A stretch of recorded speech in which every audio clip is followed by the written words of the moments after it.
It actually prints very nicely if you want to print some pages out. So that is linked from the home page of our website as well. Okay, and then the link there is the Zoom strands we sent out. So you have your schedule for tomorrow. It corresponds with the program. So if you see, I want to go to something in technology, let's say, at 8 o'clock, then you'd see, go down technology, what's the Zoom link for that room? So see, each strand has its own separate Zoom room. So you'll be jumping around from room to room. So you go to the presentation you want to go to. Then at the end, if you're not staying in that strand, click leave meeting, and then go back to the sheet and log into the other room you'd like to go to for your session. We'll all be together from 11:30 to 1:30 for the advocacy session. That's one link for that. And then the end of the day, we'll all be together if you'd like to join us for the business meeting. If you have any questions, let us know. You can put it in the chat. And again, check that link we sent in your email. We'll send it again probably in the morning to remind you. Keep it bookmarked. We will add changes to that page. So if we happen to have a cancellation or a room change, or we have to change a Zoom link, we'll do it right there on that Google Doc.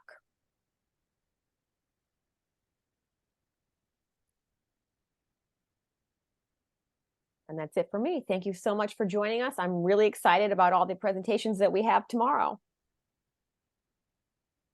And now we are gonna hear our keynote speaker. Unfortunately, he's unable to join us tonight, but he will be joining us tomorrow, and he has a couple of presentations tomorrow, right, Carla?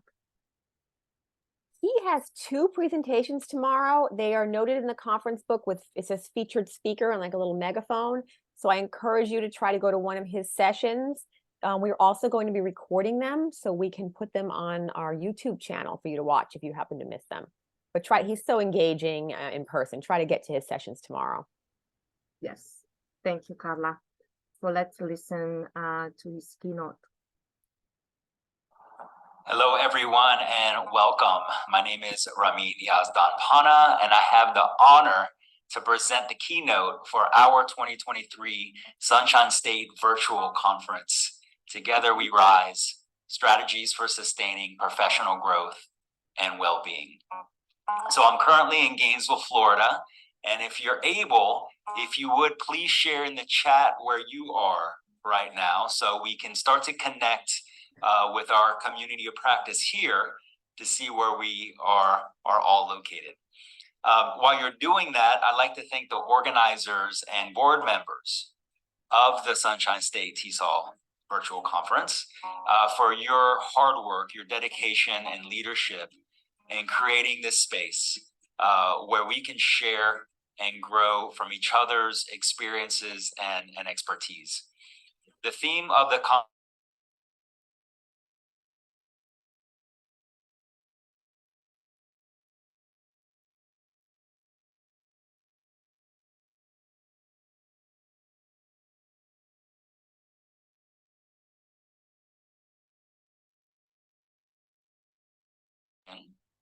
are to apply strategies for engaging in mindful and intentional professional development by reflecting, envisioning, and sharing how we will participate in cultivating communities of practice during our Sunshine State TESOL conference and beyond. So how does that sound? I can't hear you, so please type in the chat yes with an exclamation point if you're on board. Okay, since we're all getting to know each other here in this virtual space, I'd like you to write in the chat 3 words to describe yourself, as well as how these identities influence you as an educator. So I'll start. Okay. My first identity is Cuban, Iranian, American. So my mother is Cuban, my father is Iranian. I should throw in Floridian in there because I'm Florida man. I lived in Miami, I've lived in Tallahassee, I'm here in Gainesville. I love the state of Florida. So those kind of identities definitely affect my, I think, decision to become a multilingual, multicultural educator. As well as a lot of other areas of my life we might get into here. So yes, those things as an educator, really as a global educator, I should say.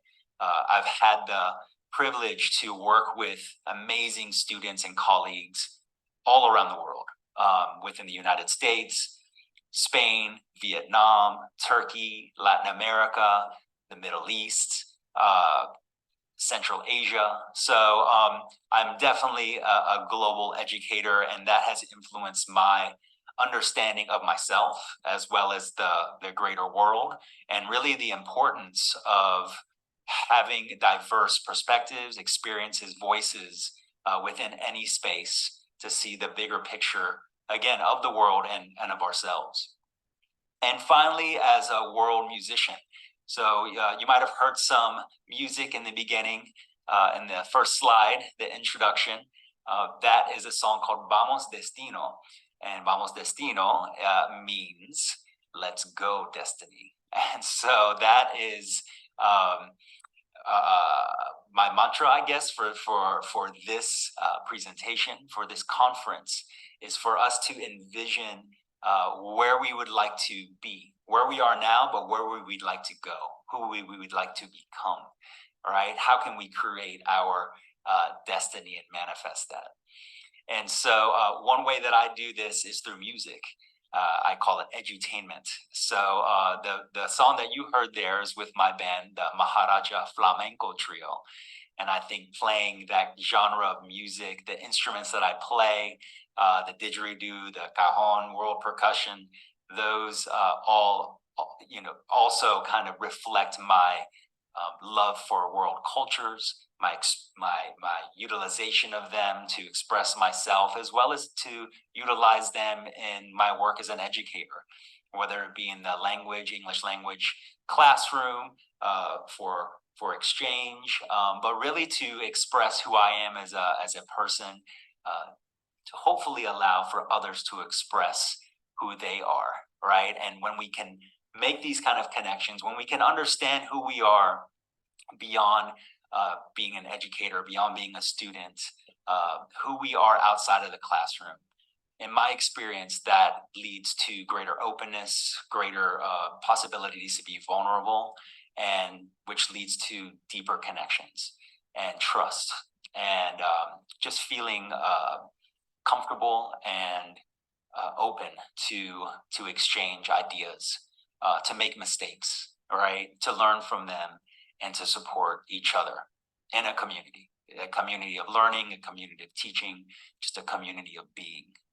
So I can't see the chat right now, but I hope that you have been able to put your identities in the chat. I hope that you can read through some of those identities, and again, how these identities influence you as an educator.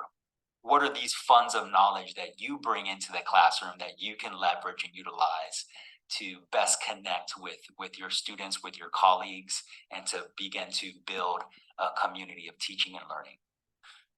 Okay, so let's shift gears a bit to see how we think about the following questions and prime our minds for discussing professional development specifically, and just learning in general. So the first chat question that I'd like you to respond to is this one. I want you to either type agree or disagree in the chat. So our ability to learn stops at a certain age. Agree or disagree? Let's go ahead. I'll just give you a second to type in there, agree or disagree.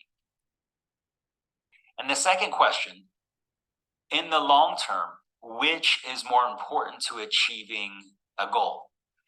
Is it focusing on the product, or is it focusing on the process? So type either product or process in the chat, and I'll give you a second to type that. And so while you're typing this, and when you're finished typing, just go ahead and look at the chat, see what we think about our ability to stop learning at a certain age, who agrees, who disagrees there, and what's the most important thing to focus on in the long term to achieve our goals, product or process. Okay, so both of the previous questions relate to how we and others conceptualize learning. The terms fixed mindset and growth mindset provide two sides of really the same coin. So let's look a bit about how we can understand a fixed mindset versus a growth mindset. So a fixed mindset has these following characteristics. So the goal is really to first to look smart, right? We're trying to look smart. And I think we're all, I would say, guilty of faking understanding to portray an image of confidence and expertise. The fake it till you make it approach might be useful at times. However, it does often prevent opportunities to admit a gap in understanding and an opportunity to learn. So a fixed mindset is also one where we are more focused on the product than the effort. Now, the issue with this is that research has shown that when focusing more on product than our effort, our response to setbacks tends to be to give up when things get hard or when we inevitably fail at something. As a result, overall academic and other forms of performance tend to be low. As educators, mentors, and coaches, providing feedback on only performance can unintentionally reinforce a fixed mindset by praising product over process. Now, conversely, when we have a growth mindset, our goal is to value effort over product. Consequently, this leads us to respond to setbacks and as a result, engage in the process more sustainably and achieve higher performance in the long run. As educators, praising process in addition, I would say, to performance can help to establish and reinforce a growth mindset.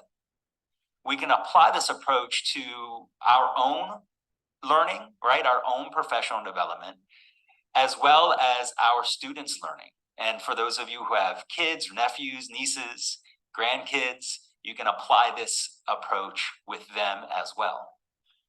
Okay, so let's look at some examples of fixed mindset feedback versus growth mindset feedback.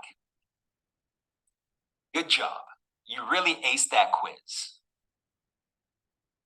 You know, you really need to study more so you pass the exam and improve your grade.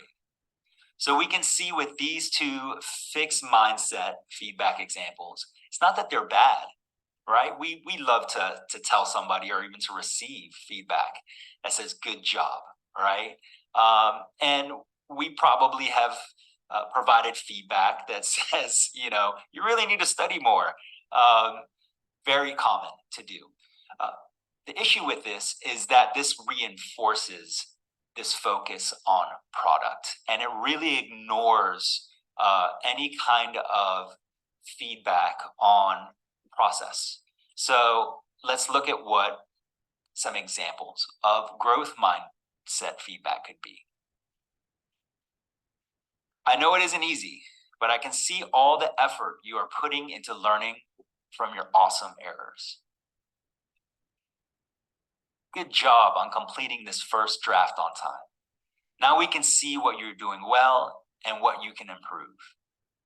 So we can see from these growth mindset feedback examples. The first one, we acknowledge that the struggle, right? The struggle is real, but we also acknowledge the effort. And when we're doing this, we are reinforcing that, right? We are reinforcing that effort.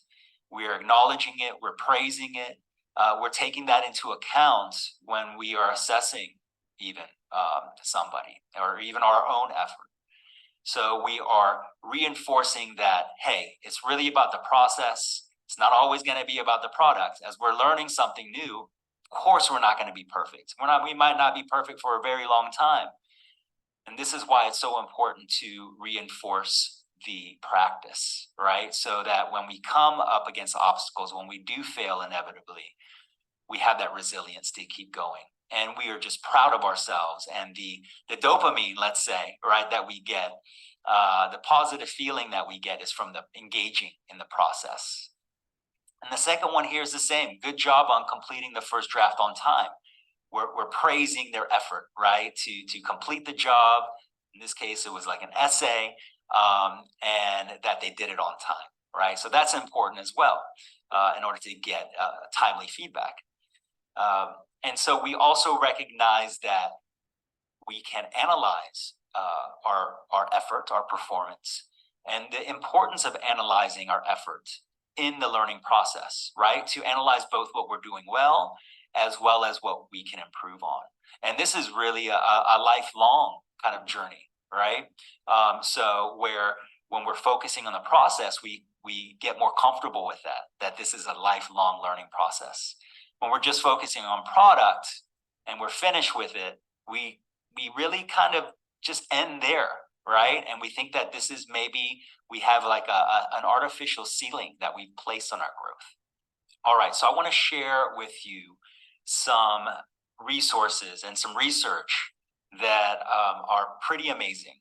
And I think that they're very important to get a clear context of really what a growth mindset is and how to develop it. And that is an additional mindset that pairs with growth mindset, and that's a stress can be enhancing mindset. So I'm providing these links for you so you can explore them on your own time, share them with your colleagues. And I want to share with you the first link here, which is David Yeager's research explores an intervention that protects adolescents from stress. Just to give you an overview of this research that Yeager and his team are doing on stress can be enhancing mindset. So just if you can bear with me, this is just I'm going to read some things verbatim, but I think it's worth it. So this is the article. You can see it's recent here.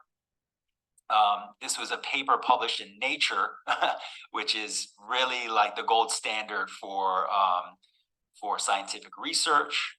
And this was the protocol. We're going to go into the protocol here a little bit more, but this was a 30-minute self-administered online training module to protect adolescents from unhealthy responses to stress. The related mental health consequences suggests research, right, funded by the National Institute of Health. Scientists designed the training module known as the Synergistic Mindset Intervention to empower adolescents to harness both stressful events and stress responses to support their goals. Okay, so I'm going to skip over here to the background. So adolescents today are experiencing record high levels of stress-related anxiety and feelings of sadness or depression. Conventional guidance to avoid stressful situations can be disadvantageous, as it leads many teenagers to disengage from potentially beneficial stressors. Potentially beneficial stressors, such as demanding academic coursework. Moreover, the social isolation and uncertainty about the future caused by the COVID-19 pandemic have created unavoidable stress.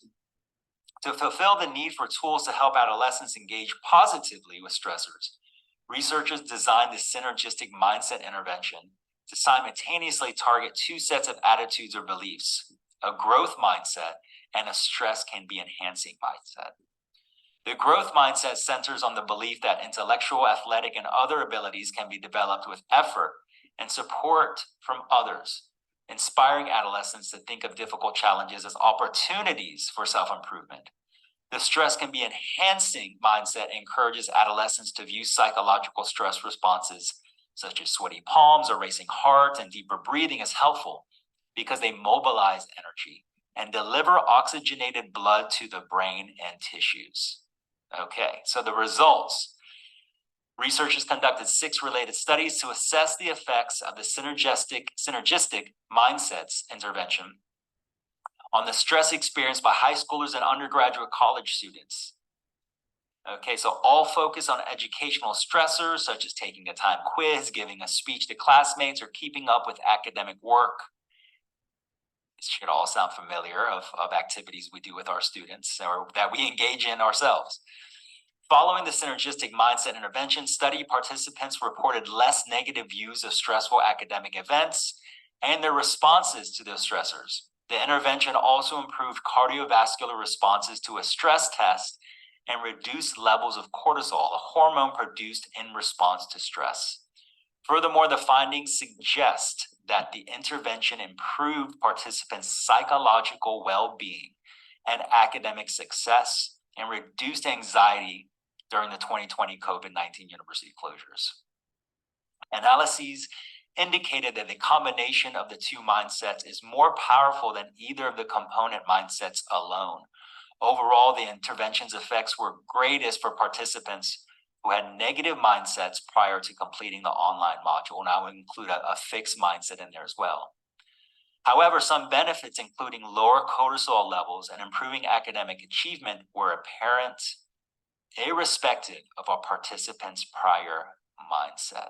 So the significance, our studies suggest that we might not teach adolescents that they're too fragile to overcome difficult struggles, but we might instead provide them with resources and guidance they need to unleash their skills and creativity in addressing big problems, the authors conclude.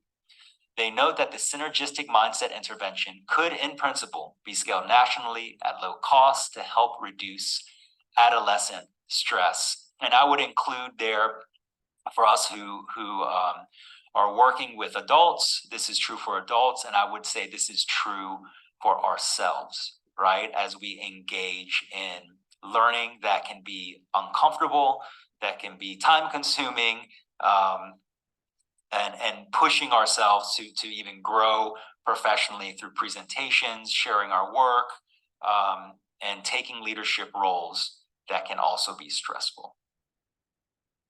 Okay, so as we've just seen, research studies have shown that simply using a growth mindset protocol with students, colleagues, ourselves, anyone who we are engaging and learning with, to anticipate stress in learning enhances our ability to cope with it and even leverage that stress, understanding its natural and necessary role in the learning process. So this is a growth mindset protocol. It was mentioned in the article, but I wanted to kind of provide it here for you because this is something that we can apply immediately. We can apply immediately within our own growth mindset cultivation, as well as with our students and colleagues. So the first is to reflect and recall. So reflect and recall a time when you experienced stress while learning something new. What was that stress related to, right? So if we can reflect and recall a time when we experienced stress, and maybe even how we kind of got through it and were able to achieve our goal, or even a time when maybe we were stressed about something and it prevented us from learning. So that's just kind of setting the stage. The next is rationale. And the rationale is just to discuss what we've been discussing here. And really that's our brain's ability to continue to learn.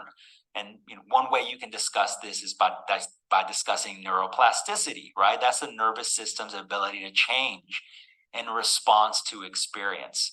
And that this brain change can occur throughout the entire lifespan, right?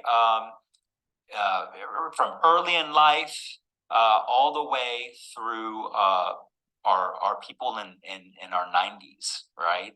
So yes, it can kind of slow down around age 25, but that doesn't mean that our ability to learn and for our brain to expand and to create new neural networks, this effect of neuroplasticity, it never stops, right? As long as our learning is intentional and focused. Okay, the next here is reframing. So reframing stress as a natural, necessary aspect of learning. Yes, it's not always pleasant, but this is really important because many times students feel that maybe they're the only one. They're the only one that's not getting it. They're the only one that's struggling.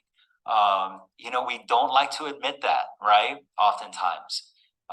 If we can reframe this and say everyone struggles, everyone feels this, everyone feels stress, right? And if we can create an environment that supports students in that process. Also, I have to say, as a language educator, also understanding our students' proficiency levels, what their abilities are, and being able to differentiate instruction that is at a level that is appropriate for them, but also pushes them, right? So that's that Krashen's I+1 input plus a little bit more difficult to actually, provoke, to stimulate these stress hormones that heighten our ability to think, to problem solve in a supportive kind of environment, right? So reframing how we understand stress and our response to it. And the next is to praise, right? So praise the process. We discussed that already. So if we're praising the process, the effort, the struggle, the coping with it, and learning from, I call them beautiful mistakes, but you can call them, anything that you want to. I try to reframe and praise errors as a beautiful thing, as an important thing, not only to learn from your own, but also to be open to learn from others. So before moving on, I'd like to provide a bit more insight on creating habits that support a growth mindset and put the struggle of learning a bit more into perspective. So building habits that are aligned with our goals and breaking those that don't are an important aspect to our professional development as educators, as well as our students as lifelong learners. As we all know, creating a new habit can seem daunting, and breaking out of a fixed mindset towards a growth mindset can be easier said than done. This is especially true the more fossilized our habits become. I'd like to share this short clip of the video summary of the book Atomic Habits by James Clear that provides a clear rationale of why starting small through tiny or atomic actions that we can apply consistently is so powerful towards learning, growth, and accomplishing anything we set our mind to. Imagine a plane taking off and traveling from New York to Los Angeles. Just before takeoff, you adjust the plane just slightly by 3 degrees or around 80 inches. If you were to keep flying in a straight line, you would end up closer to Tijuana in Mexico than in your intended destination of Los Angeles. And the same goes for our habits. Tiny changes in our habits can change the trajectory of our lives in ways that we can't even notice until many years into the future looking back, in both good ways and bad. You are your habits. The power of atomic habits. A slight change in your daily habits can guide your life to a very different destination. Massive action versus 1% improvements. Far too often we convince ourselves that massive success is only possible through massive action in any goal we are pursuing. We expect ourselves to make some quantum leap or momentous improvement that will gain others' attention. However, it is the tiny improvements that aren't even noticeable at first that create incredible change. Let's look deeper into the math. 1% better every day for a year will compound to 37 times better, but 1% worse every day over a year will bring you close to zero. Your habits can compound against you in the form of things like stress or negative self-talk, or they can compound for you in the form of things like knowledge, productivity, skills, and relationships. Success is the product of daily habits, not once-in-a-lifetime transformations. The truth about progress. When you start any endeavor in your life, here is what you think should happen: linear progress. But here is what actually happens. Notice this section here in the beginning. Small changes in our progress are not even noticeable. James Clear refers to this part of the graph as the valley of disappointment. You've done so much, you've put in so much effort, and you can barely see any results. This is where most people fail and slip back into their old routines. The most powerful outcomes of any compounding process are delayed, so patience is required. Goals versus systems. Forget about goals, focus on systems instead. A goal is the result you want to accomplish. Systems deal with processes that lead to the results. The conventional wisdom suggests that the best way to achieve anything we want in life, be it getting into better shape, building a successful business, or spending more time with family, is to set specific, realistic goals. But if you completely ignored your goals and focused only on your systems, would you still succeed? The author of this book argues that you would. Here are some problems with only having goals. Successful and unsuccessful people share the same goals, so therefore the goal cannot be what differentiates winners from losers. Achieving a goal only changes your life for that moment in time. Goals can create an either-or conflict. Either you achieve the goal and succeed, or you don't and you're a failure, even if you are making progress in the right direction. When you achieve a goal, what do you do after? If your goal was running the local marathon, chances are after completing it, your motivation will quickly fade and you will just slip back into your old routines. Goals are good for setting a direction, but systems are best for making progress. All right, so I hope you enjoyed that video. I encourage you to watch the whole thing. I encourage you to read the book as well, Atomic Habits by James Clear. But these are 3 quotes that I'd like to reinforce. So the first, a slight change in your daily habits can guide your life to a very different destination. The second, success is the product of daily habits, not once in a lifetime transformations. And finally, goals are good for setting direction, but systems are best for making progress. And I think all of these quotes here really focus us back to what we're discussing and what we're here for. And that is to continue to develop ourselves professionally, to continue to cultivate a growth mindset, and to establish a system, right, or a process to where we can support our own professional development, support our students' development, support our colleagues' development, and really engage in a community.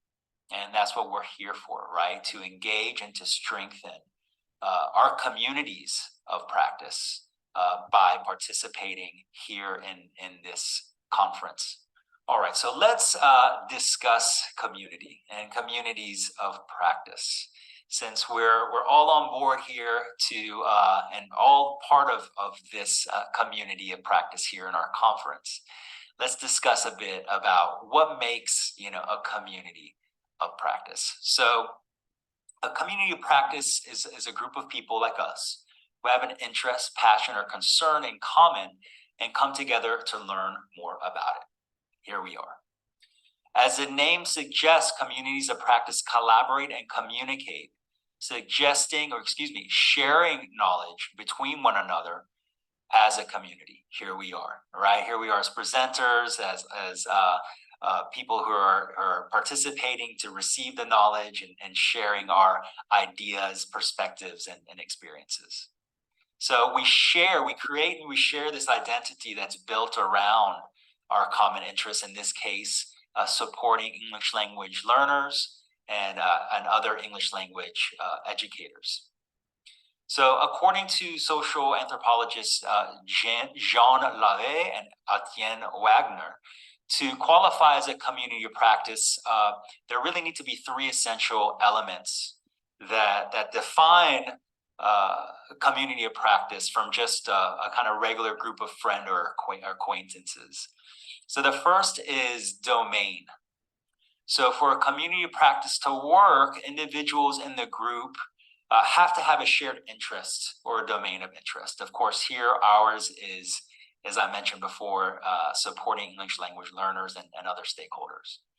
The second is community. So members need to actively create a community in their chosen domain. So community can take many different forms and varies, right, according to the resources and potentially even the subject. So these activities can include face-to-face meetings, social media groups, discussions, webinars, WhatsApp groups, other kind of group activities, so they can happen synchronously or asynchronously. So a great thing about being alive today in the 21st century is we have more tools than ever to connect, right? To connect with people locally, across the state, nationally, internationally. across time zones.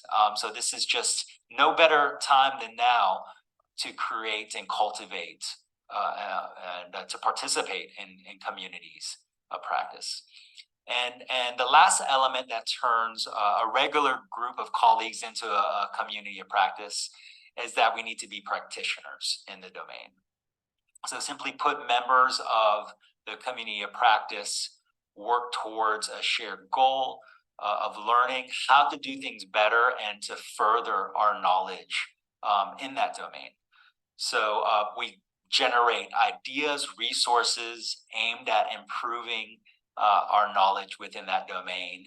And I would also say our practice should include a space that facilitates our focus on the process, right? Focus on the understanding that we need to support each other in order to have a habit of professional development that occurs over the long term so that we can continue to develop with the support of our communities of practice in order to achieve the results that, let's face it, they take time.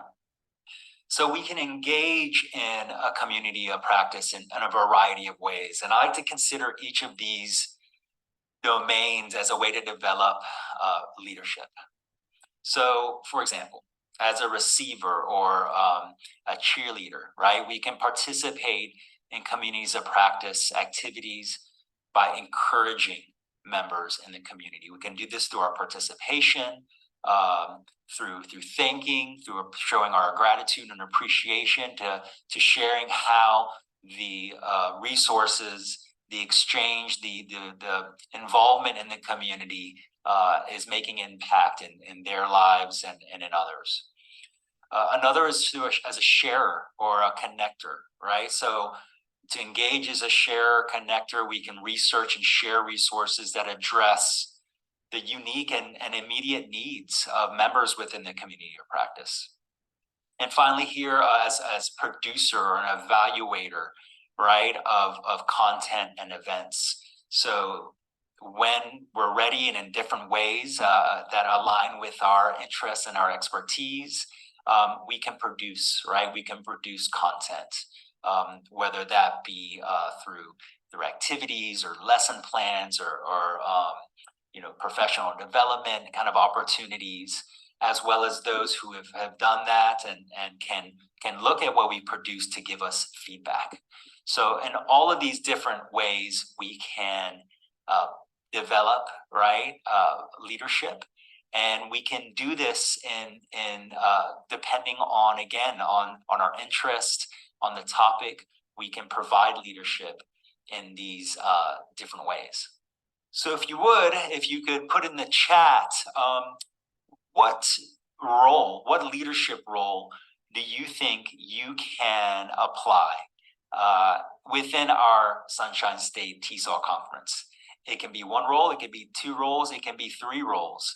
But let's start to think about how we want to contribute and develop our capacity for leadership within our conference. So if you could, please type that in the chat. So I also want to say that communities of practice and engaging in communities of practice for professional development creates a virtuous cycle, right? It's a virtuous cycle of inspiration and motivation that continues to encourage growth. So I found that when I do this, opportunities arise that lead to additional ways to connect, right? To connect and learn and share with people in my local community as well as people internationally. And these professional relationships that I've made through communities of practice that I engage in have also created another key component to my professional growth, and that is accountability. So having someone or a group of people that we can collaborate with, towards accomplishing the goal provides additional motivation that helps me to push myself, right, beyond my comfort zone. We sometimes call this procrastination, but it also helps me to cultivate a growth mindset. And I also must add that I don't separate professional growth from personal growth. I've found that really a direct correlation between the two, with well-being being at the center. If I can take care of myself mentally, spiritually, physically, I have the energy, I have the inspiration to envision really how I would like to continue to grow. We have so many opportunities and so many avenues, and taking the time to really just center and connect with who we are, where we want to go, and helps really just to align and help to ensure that we're on that path, as well as to reflect on how we can not only support ourselves but support those around us, because we are in this together, right? Our families, our friends, our communities, both within work and outside of work. So the more that we can have a balance and attend and cultivate those different aspects of well-being, the more energy, the more clarity, the more inspired that we can come in our lives, again, both professionally and personally. So here's just a short list of some ways that we can connect with communities. And again, I provided some hyperlinks here on this form that you can explore these all on your own time. But one is TESOL International's TESOL affiliates. So Sunshine State TESOL is one such TESOL affiliate. But wherever you are in the United States, and really wherever you are globally, there's usually a TESOL affiliate that you can connect with. And once you're connected with TESOL International, you can find TESOL COPs and interest sections. So, for example, I've been part of teacher education, as well as intercultural communication interest sections for years. And my interaction, engagement, collaboration with my colleagues in those interest sections has been life-changing, right? Both professionally and personally. Also courses and workshops, just as an example that I provided a link to there, are courses and workshops that are sometimes available free of charge. So I provided a link to the work that I do with my colleagues at IPDAY of Florida that generally focus on adult ESOL, but those ESOL courses that are offered through IPDAY are really relevant and helpful, I think, to any educator of ESOL colleagues, right? Just forming a community of practice within your own school, within your own community, within your own network. So just reaching out to a handful of your colleagues, maybe new colleagues that you meet in this conference, and asking them, hey, can we meet once a month? Just to talk about certain things, to talk about general things, but just to create a conversation and an opportunity for exchange, for ideas, for the synergy to happen when you are engaging professionally within a community of practice. And finally, publish, right? So we can publish, we have publishing tools that are available to us now where we can create content, we can share resources, we can develop our own expertise by supporting others. And I provided a link there actually to a newsletter that I publish that does such a thing, that is really to share resources and to fulfill kind of a passion of mine as a teacher educator, and that's to support other members of my community of practice, such as yourself. So just some ways to connect with communities. If you could, in the chat, if you could write, what is one way that you connect with communities of practice? Is it through an affiliate, through TESOL International? Is it through an interest section? Maybe through courses and workshops? So if you could list out ways that that you interact and engage with communities of practice in the chat. Okay, so I'd like to bring us back now to where we are here in this conference. And I'd like us to start to focus on how we can be more mindful in our participation within the Sunshine State TESOL conference, to really leverage, take advantage of this opportunity that we're taking the time for, to make connections and to cultivate communities of practice that are going to serve our goals. They're going to serve and support the goals of our colleagues, and of course, to serve our students. So we're going to do this through an activity called mindfulness. So mindfulness, one definition is presented here, and that's paying attention in a particular way, on purpose, in the present moment, and non-judgmentally. So as we can see from this definition, mindfulness can be exercised in many different ways, through breathing, walking, cooking, playing, music, conversation, how we teach, but in a more intentional and meta way, where we take the role of the observer of our actions, emotions, and the world around us. So it's from this vantage point that we can begin to see more clearly the bigger picture and meaning, right, of ourselves, our work, our creative solutions to life's challenges. So I think it's also helpful to provide a bit of rationale for mindfulness and just understanding of how it works. So mindfulness really starts to take a more internal focus. So much of our day-to-day is on being kind of busy, right? We can see in this image here, these different brainwave patterns. And generally, we can either be in a gamma or a beta brainwave state, especially when we're engaging in work. For example, in this presentation, right? I am concentrating here on providing this presentation. You're concentrating, hopefully, on listening to me. So when we're teaching or we're doing kind of work, we can be in this gamma or beta. Now, when we start to get into a more internal focus through focusing on our breath, focusing on the space around us, being just more aware, right, of these things that generally are done automatically, we can stimulate our parasympathetic nervous system.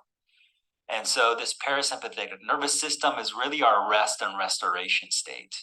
So this is where we say, okay, you know, we're not focusing on something specific here. We're opening up, we're expanding our awareness. And when we start to see the bigger picture of things, and when we can see the bigger picture of things, we can start to see how things connect. We can start to see areas where we might be a little bit out of balance, right? See some areas that we are appreciating and feel that we're doing well. And really just kind of to get a better understanding of saying, okay, where are we in whatever we're focusing on, whether that's life or our profession or learning. And when we can do this, we can see the bigger picture, where we can take care of ourselves really, and take a moment to relax, to breathe, just to be in the present moment. This inspires, right? This inspires well-being, and it can inspire growth, inspire creativity.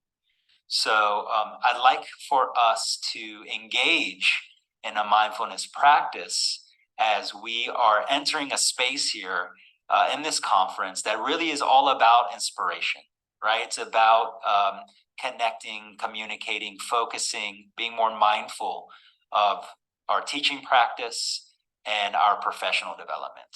Okay, so before we engage in this mindfulness practice, I just want to give you an overview here of what the protocol is here. In this case, it's mindful professional development protocol. And I'm going to ask you to relax, You can have your eyes open or closed. You can sit down or lie down. I always prefer lying down. Just that seems to stimulate our parasympathetic nervous system, our rest and restoration state. But if you want to sit down, even if you want to keep your eyes open, that's okay. And we're going to have an awareness of our breath, of our emotions, of our body. We're going to focus on our breath, and then we're going to reflect and observe non-judgmentally. I'm going to give you some questions here to reflect on. And we're going to engage in visualization, right? Again, openly, not limiting ourselves, just observing what we see, what we feel, non-judgmentally. And then we're going to engage in some sharing. Again, non-judgmental sharing, right? So putting it out there. This is a safe space. We can promote that safe space by just being open and just by listening. All right. Okay. So I want you to please just get in a comfortable position.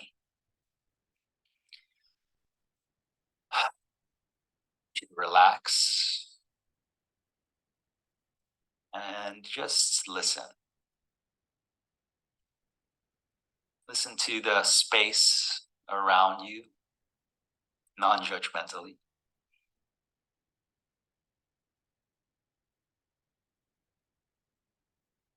Just observe how you're breathing.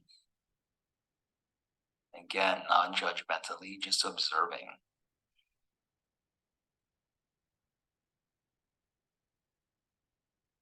Just observe how you feel. How you feel emotionally, how you feel physically.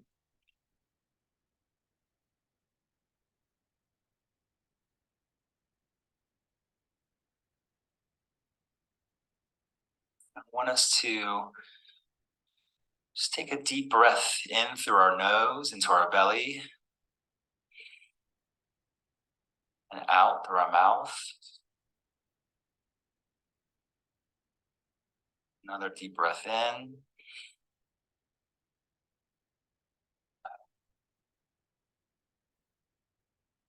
One more.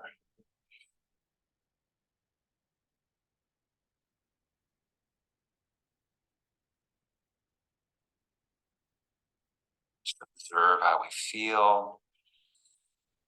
It's relaxing. Again, no judgment here, just being present.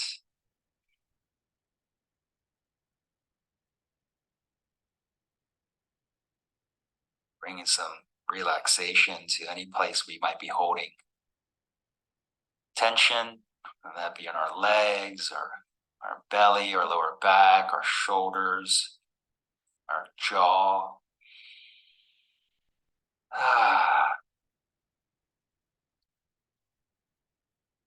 Getting into a space where we can reflect and envision.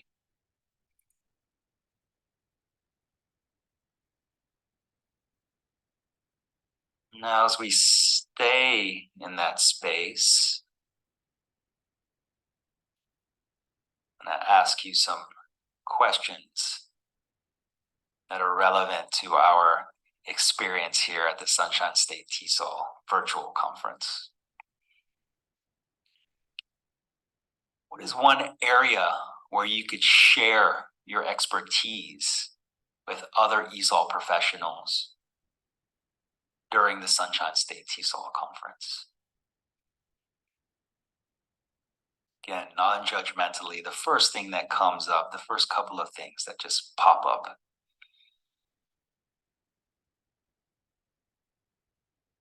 And what is one area that you would like to expand your understanding during our conference?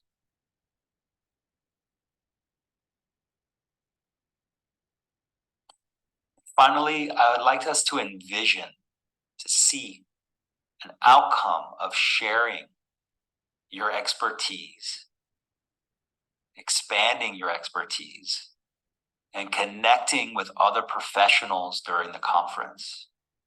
What is an outcome of this? And how does this feel?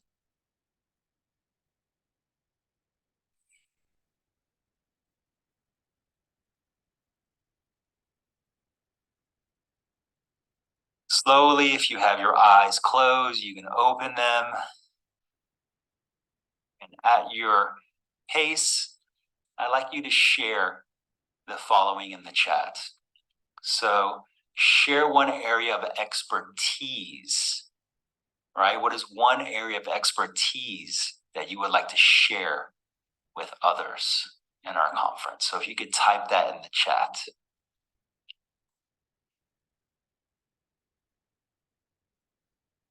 One area of expertise to share. Next, what is one area of expertise to expand your understanding of how you would like to expand your understanding? What is one area for growth?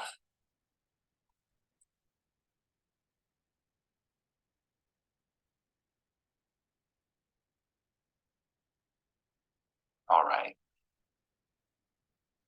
Finally, what's one outcome of this experience? And how does it feel?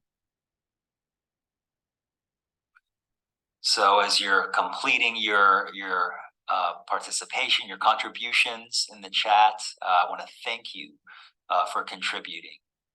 And I want you to keep these in mind, right? What is something that you want to share? What is something that you want to grow, an area that you want to grow and you want to seek professional growth?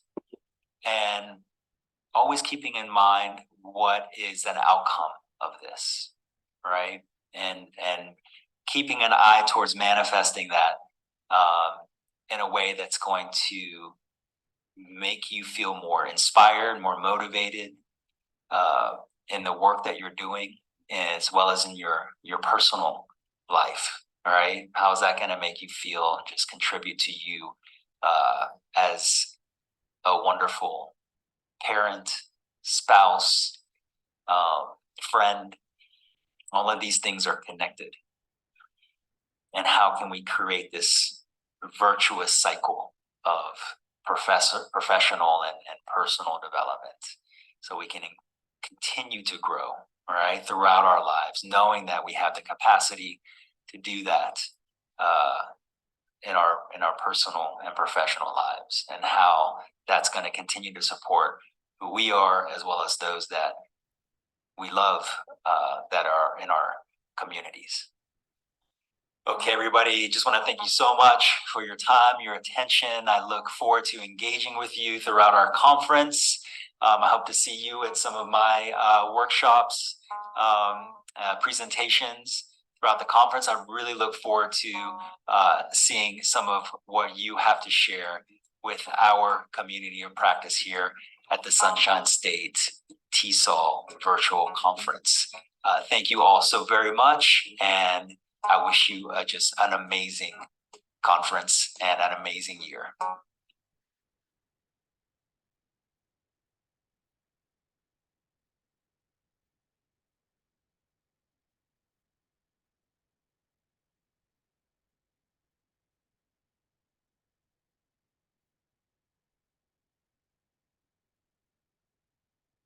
Just share my screen again.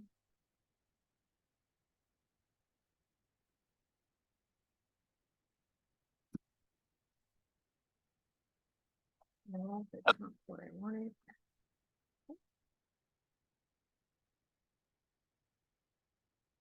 Carla? Yes, I know some of our exhibitors are here with us this evening. Thank you so much. We have, look how many sponsors we have this year. I mean, it's amazing. I saw Sandy here, and I saw Kyle, and Jim is here, and anyone else here on mute, say hi.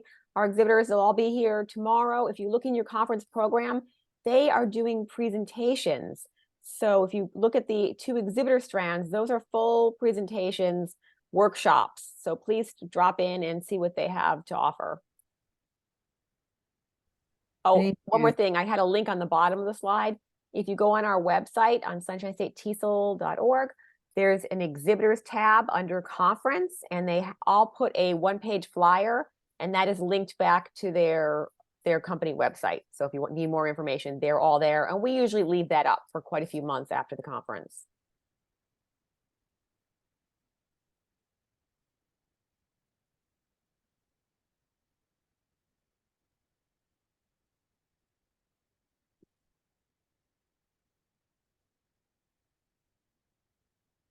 Okay, and next I will introduce the awards, grants, and scholarship recipients. Every year we award grants for attending our conference. We also award teacher mini grants and institutional excellence awards.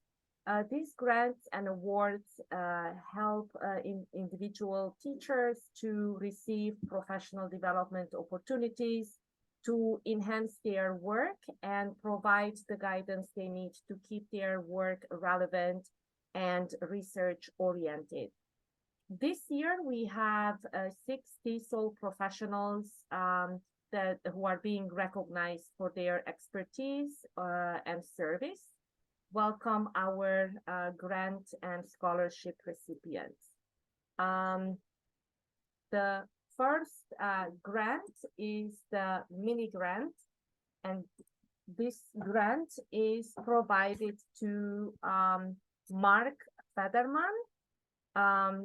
Mark designed a project that will provide enrichment to students' language and cultural learning experiences. And Mark, do you want to speak briefly about your project? I'm sorry, Mark had to leave a little bit early. He was here, and he extended his apologies and asked that I accept on behalf of the group. Okay. I know Palm Beach State's very excited to be launching a written testament to our students. Our EAP students will be able to share their voices in some of their creative writing, and we're hoping to put together a compendium of their writing, and as well as have a celebration annually in the spring semester. So it'll be a nice opportunity, and it's being called the Arrival Project.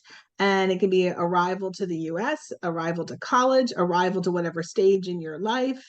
And we hope to make it an annual event. So we really appreciate the support from Sunshine TESOL as we start this wonderful recognition for our students. Thank you, Chris. Okay, and our next grant is the conference grant. These grants are designed to provide financial support for teachers, paraprofessionals, parent liaisons, or graduate students currently involved in TESOL, bilingual education, or a related field. And this year's grant award recipient is Francesca Marino from the University of Florida. Francesca, are you here? Yes, I'm here. Can you tell us a little bit about yourself? Yeah, hi everyone. My name is Francesca. I am a PhD student in the Linguistics and Applied Language Studies program at University of South Florida. And I am where I also serve as a graduate student, a graduate teacher. And I am honored and grateful to receive this award. It means a lot to me, and I'm so grateful to the wonderful organizers of the Sunshine State TESOL for this honor. And also, I truly enjoyed the conference last year, and I'm incredibly excited and looking forward to this conference this year. And also, I mean, I just wish everyone a wonderful and enriching experience. Thank you. Thank you. Congratulations. Okay, and our next award recipient is Alison Barrios Dagachana. I am truly sorry if I butchered your name, from Florida Atlantic University. Not sure if you are here and you would like to say a couple of words. Yes, I am here. Can you hear me? Yes. Mhm. Yeah, so my last name is very complicated. Sure. It's Alison Berrios de Gacharna. I am originally from Honduras and I marry a Colombian. So I inherited the Gacharna from him, or Gacharna from him. It is a pleasure to be here. Just as Francesca said, it's an honor to receive this award from the Sunshine State TESOL.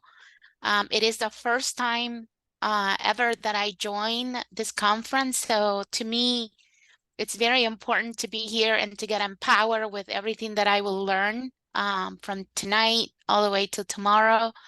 I'm a doctoral student in the curriculum and instruction department at FAU for the College of Education.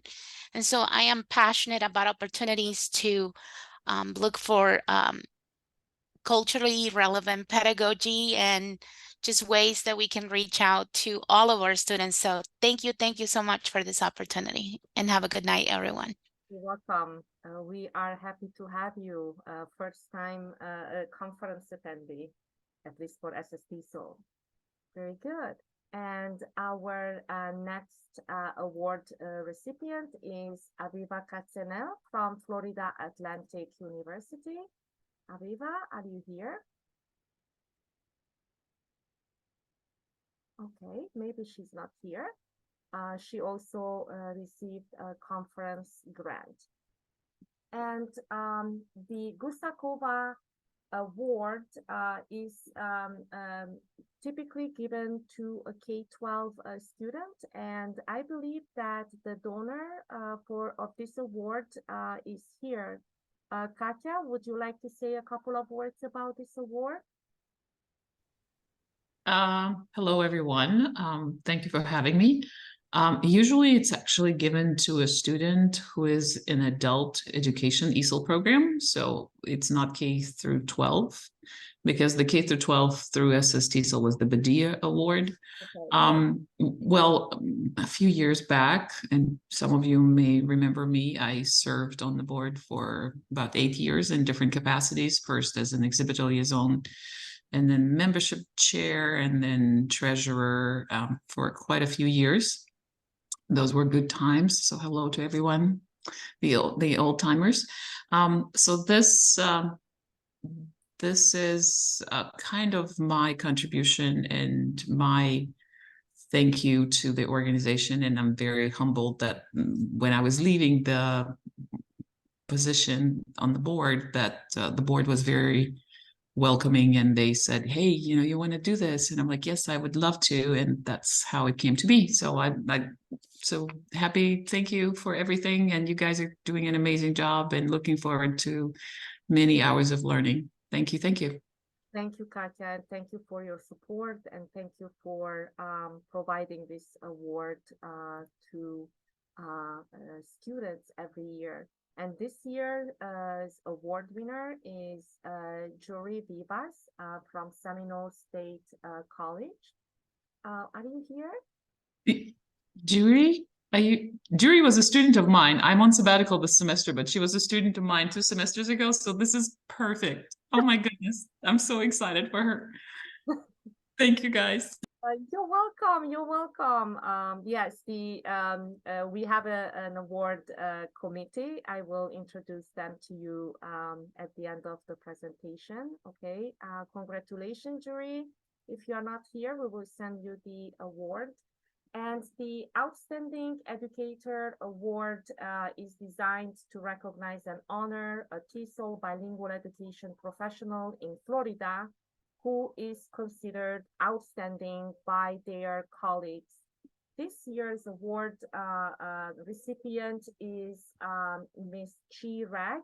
She is affiliate instructor at ELS Eckerd College. Ms. Rag has been an EFL and ESL educator for over 2 decades in both the United States and Vietnam. She has worked in higher education, adult ed, literacy, citizenship areas with non-native English speakers. And she has worked in developing curriculum. She has worked for various nonprofit organizations who help newly arrived people to the United States. And one of the students, as many of her students told us that she is the best teachers that they ever had. And her experience of living abroad and working with so many people from around the world made her students and colleagues and mentees very fortunate people. Chi, are you here?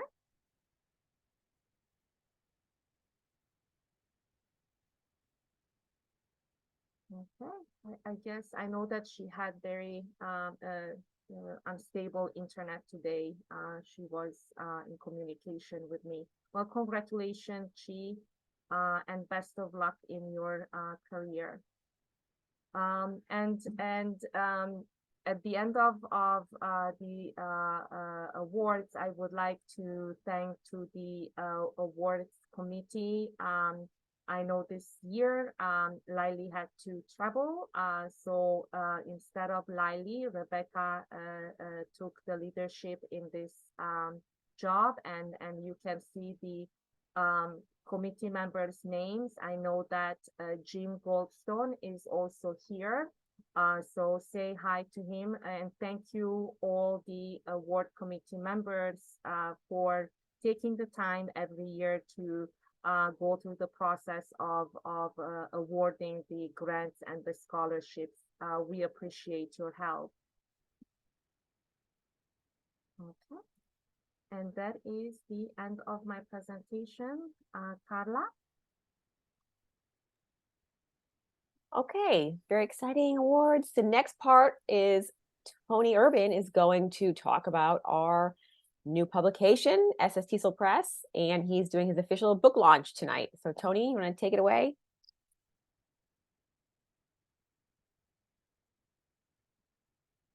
You're on mute. Is Tony a co-host, Andrea, to share his slides? I can share my screen. That would be great. And then everybody can hear me. Is that right? Yes. Perfect. That's what I want. All right. So let's just share. And everybody can see now the PowerPoint. Is that right? Just a couple of thumbs up. Perfect. And if I actually... so if you don't know already, Sunshine TESOL has a press, and we've been very fortunate to be able to launch a previous book, and we were established in 2019. The board went ahead and thought that another avenue for us to actually reach out to our membership in the wider ESOL community was through our press. I'm the editor of the press, and in 2020, we had our first book launch, and it was called 45 Years TESOL, Sunshine TESOL, and it was basically a chronicle of research and practice in Florida. We had over 45 contributors throughout all of Florida, and it was a huge success. It went back 45 years to when Sunshine TESOL started. You might not know that we've been around that long. We're probably older than some of the audience here. And Sunshine TESOL has been engaged since that time in steering ESOL education, and even been very much involved in state law and state rulings with regard to ESOL education. In May 2022, we actually came out with a second edition, and we had people from WIDA publish renewed in the book. And today we're going to celebrate our third publication, which is basically looking at us as a community, Florida, and how we survived the pandemic.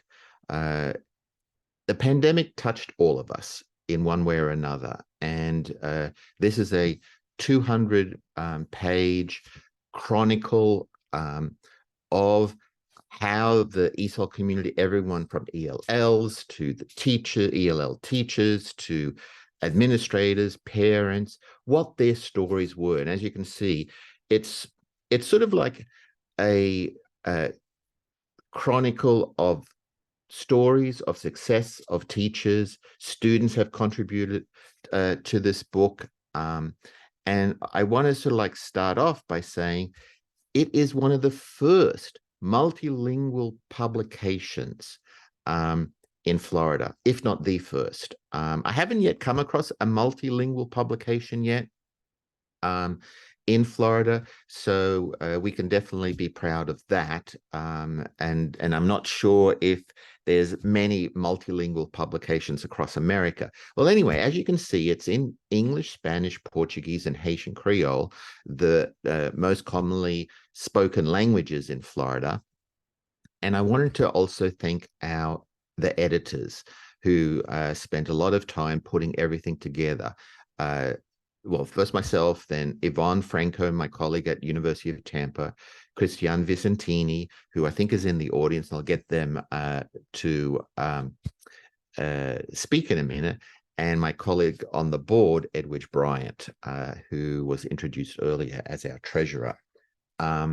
So I wanted to sort of like also recognize the 64 contributing authors to the book. As I said, we had ELLs who were in high school and in middle and elementary schools contribute, K-12 educators, parents, pre-service teachers, professors, administrators of our community here in Florida. And the topics that they raise, if you think of the book Chicken Soup for the Soul, I don't know if you have ever heard that before, but it's basically a book, it's an uplifting book series, and we wanted with this book also to sort of like really have sort of figuratively that Florida ESOL community pat itself on the back for all the tremendous superhero things that it did during the pandemic. Everywhere from, if you can remember back in March 2020, how we had to pivot to the working from home, how things didn't work technologically, how we didn't have resources. And the thing is that it's always the minority population, those that are at the most vulnerable in our society, that suffer the most. And our ELLs suffered the most, whether it was their parents losing their jobs because of lockdowns, whether it was because of schools in rural areas not having the means to help their ELLs learn further. Well, anyway, these were the topics that came up in the stories. These 64 authors submitted vignettes about how they survived, about their tremendous stories. And I just wanted to provide a little bit of a reflection to everyone here, because it sort of like is healthy that we remember. Back in 2020, we had a pandemic, a virus start in China, and by March 25th, 2025, there were already 18,500 deaths across the world. In Florida, basically, or in America, we had our first confirmed case of COVID on January the 20th, 2020. By February 26th, we had the first death in the United States. By March 1st, there were 2 cases in Florida, and Florida had its first COVID death. By March 9th, the governor of Florida, Governor DeSantis, declared a state of emergency. And by March 13th, 2020, all public schools in Florida were closed. Now, this one is tremendous, this next figure. By March 30th, 2020, we in Florida had already nearly 8,500 deaths and 464,000 plus infected COVID cases. By this year, just this past August, in 2023, there were 89,900, nearly 90,000 deaths just in Florida from COVID. So, I mean, of all this, the book is also a means to remember those that died, because students died, ELLs died as well in this horrible pandemic. But anyway, you probably all recall that the things we did to try to keep on serving our ELLs. So it was everything from sending packets home to trying to use new technology resources that the school provided. It was, some of us did real-time lessons, some of it did asynchronous lessons. Many of it flopped, some of it didn't. We got better at it, but it was a chore, and it did cause, one of the topics throughout the book is the mental health of teachers and students, because it was tough. I mean, yes, we were superheroes and kudos to us all, but it was a very tough time. If you look at these figures, a lot of teachers felt that they didn't get the professional development they needed. And the interesting thing is, while lockdown stopped during that summer of 2020 in Florida, the effects of COVID still kept on. We had a whole group of students, our ELLs, that were at least a grade level behind, and the effects of them catching up, we're still trying to help them now, 2 years, 3 years after the beginning. So what did schools try to do when they reopened? Well, they conducted risk assessment. There was social distancing going on. Some teachers had to teach both face-to-face and virtual at the same time. Can you imagine that? Sometimes the Wi-Fi in the schools didn't work. So stories in the book are about that too. Stories are in the book about the class sizes, that we had some teachers had reduced class sizes. Some of our ELLs did not return to schools. So we have, our book is divided into 4 parts, actually 6 parts, but 4 parts are where we have divided the book into vignettes by those 64 contributors, and they speak to all these things: what happened, what kids felt, etc. And when I talk about the kids, you can see here, this is just a comparison of scores in reading and maths, and you can see that across grade levels, Hispanics and ELLs basically went down at the start of, at the end of the pandemic. In Florida, this was just a random selection of districts. And of course, all of us know that districts are given a grade, A, B, C, and F. But I mean, I'm going with the ABC districts. Even districts, overall achievement of ELL, and that's in English, math, science, dropped. And interestingly, the C districts, the achievement of ELLs dropped by 6.65%.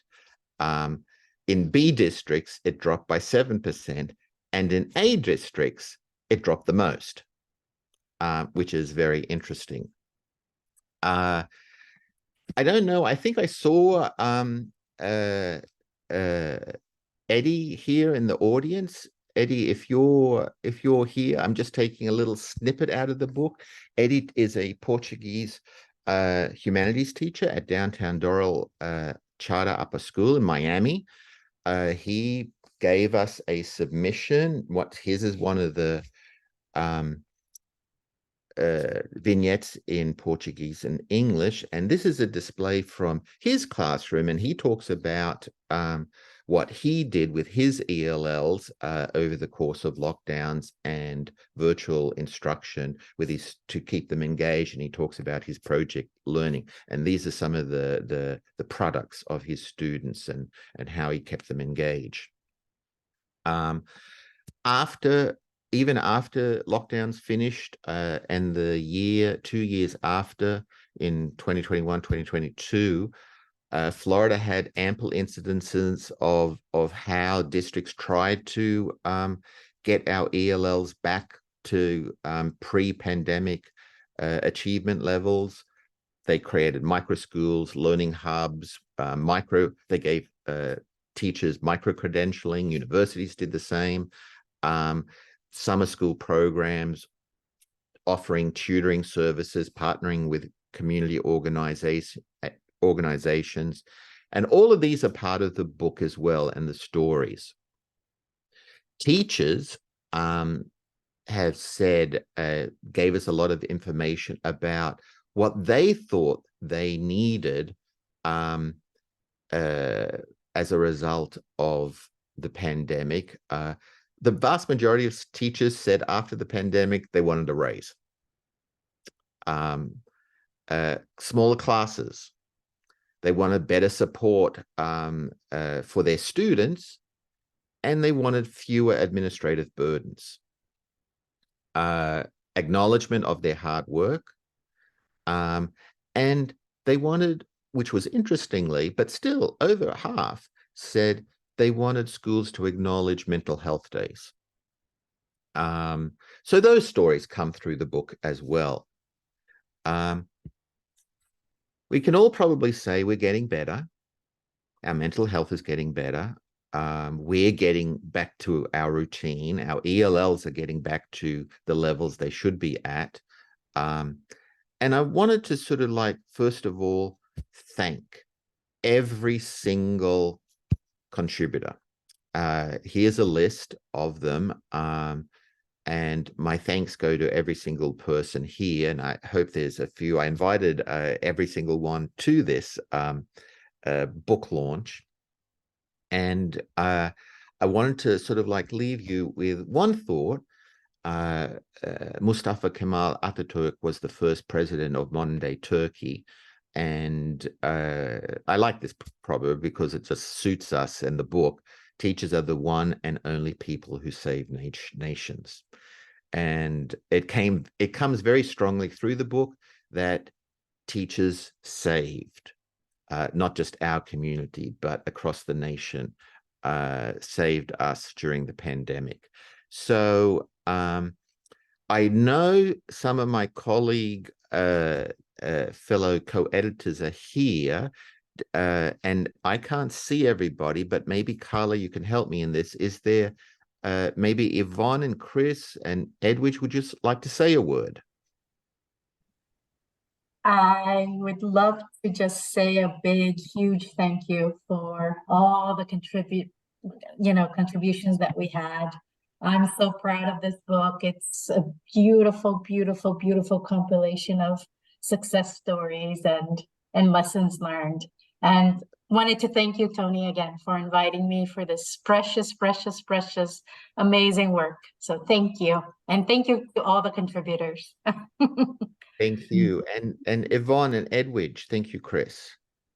I would like to go ahead and add to that. I mean, it's been such an honor to be part of such meaningful work, to grow even as a professional, because as we're writing, we're truly internalizing the stories of others. And I specialize in narrative research for the reason that people live their lives through story, whether they're glorious experiences or deeply felt experiences that are tragic, and we all experienced it in our own way, but truly having the honor of telling other stories and analyzing other stories and putting them to context against the literature gave me a deep appreciation for what others went through, for what our English language learner population experienced. And I just felt honored to be part of such meaningful work. And I'm grateful to Tony and all the contributors who had such a great vision and invited me to be part of this. So thank you. Thank you, Yvonne. And Edwidge, I think I saw Edwidge as well. Yes, I am here. Hi, Tony. I don't Hi. know if, hi. Well, I just really quickly want to also echo the comments that were just made by my co-editors, and also to thank Tony for his leadership and guiding us through this huge undertaking, but also a very rewarding one. Just working with the team was just absolutely wonderful, and just sharing our views, and it really was a really, really great experience. And then, of course, reading all of the all of the stories, there were times that the tears started, as we read their stories, but there were also stories of resiliency, and especially with the teachers, and sharing their fears. Oftentimes, you don't really get that. You don't, the teachers were simply expected to get through, and it's true, we really did.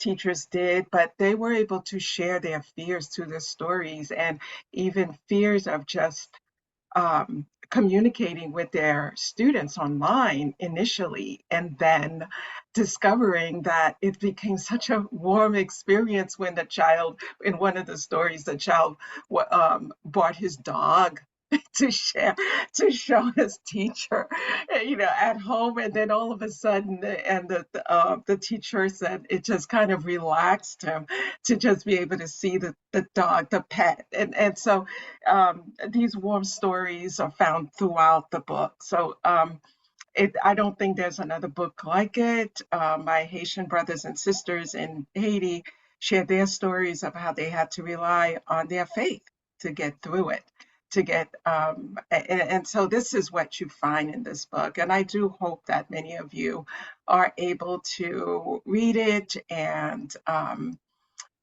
just share in this amazing, really amazing collection of stories. And I wanted to thank you so much, Edwidge. And I wanted to sort of also ask if there's any of the contributing authors that would like to also share a comment or two.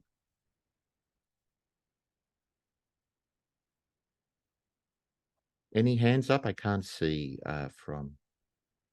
They're all probably shy.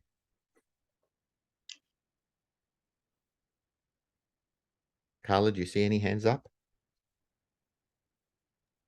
No, I do not. Oh, wait, Katja. Yay. Katja has her hand up. I decided to save Tony. That's the reason why. So for good old time's sake, this was I can attest to, because I've worked previously with Tony on different publications for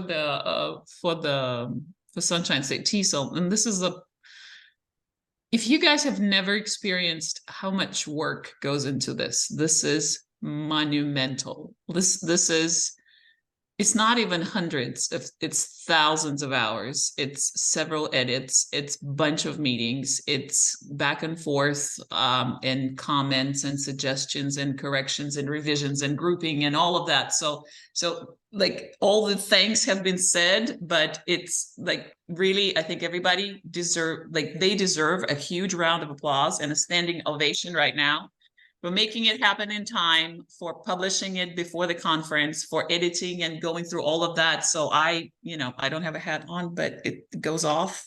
So yes, standing ovation, John. Yes, I'm with you on that one. So, and I agree. It's amazing on so many different levels. It's multilingual, it's unique, and it's nothing that I have seen. And I think I already bought my copy. Thank you for the discount, by the way. So, and I think it just speaks volumes to how Florida has always been at the forefront of many things, second language learning. And I'm very humbled to be whatever my number is among those little, contributions. But thank you so much, guys. Thank you. Thank you. Thank you very much, Katja, indeed. And Katja did mention discount. and everybody, all our members, as you guys, as conference goers, regular price $25, but for you all $15. All right. We don't make profit out of this by any stretch of the imagination. All monies go back to Sunshine TESOL, so to the awards, to all that sort of stuff. So so during the conference time, if you would like to purchase, all you need to do is go to our Sunshine TESOL website, click on store, and then you'll see our Surviving the Pandemic book, and it's $15. And all you need to do is when you registered, you automatically become a member. So make sure you're already logged on as a member, and then you can get your copy of the book. So for now, all I would like to say is enjoy the conference, each and every one of you. And thank you for coming tonight. Thank you to everybody. And the book is launched. And with that, I would like to hand back over to Carla, our conference chair. Thank you so much, guys. Thanks, Tony. That was really exciting. Maybe we should have led with that.